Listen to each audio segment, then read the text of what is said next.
আমি বাঁচতে চাই, আমার কোরআনের পাখিদের জন্য বাঁচতে চাই, আমার পরিবারের জন্য বাঁচতে চাই। দর্শক, এই কথাগুলো আমার না, এই কথাগুলো হচ্ছে প্রবাসী কুমিল্লা বোরা থানা লক্ষ্মীপুর গ্রামের মামুন ভাইয়ের, ওনার নিজের মুখে শোনেন। আমার দেশ এবং প্রবাসের ভাইয়েরা সবাই আমার সালাম নেবেন। আসসালামু আলাইকুম ভাই। আমি আসলে একজন প্রবাসী। আমি প্রায় আজ 4 মাস থেকে 5 মাস যাবত অসুস্থ।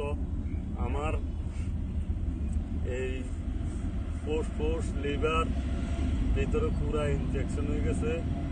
আমার যা টাকা পয়সা ছিল সব কিছুই শেষ, তাই এখন আর পাইতেছি না। আপনাদের কাছে তাই একটু সহযোগিতা চাচ্ছি, তা আপনারা সবাই একটু সহযোগিতা করবেন আমাকে। ওকে দর্শক, তো মামুন ভাইয়ের নিজের মুখ থেকে শুনলেন, ওনার ফুসফুস এবং লিভারে আক্রান্ত, 2বার অপারেশন করেছে এবং উনি বিদেশ ফেরত। আসলে বর্তমানে ওনার অবস্থা নাই অপারেশন করার মতন। 1.5 লক্ষ টাকা লাগে, আপনাদের সকলের সহযোগিতা পেতে পারে। উনি নতুন একটা জীবন, ওনার 2টা ছেলে মাদ্রাসায় পড়ে, তো ওই মাদ্রাসার কোরআনের পাখিদের জন্য হলেও আপনারা ওনার পাশে দাঁড়ান।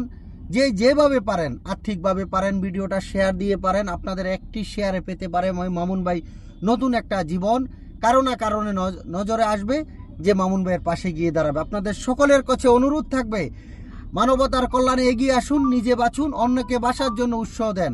ধন্যবাদ।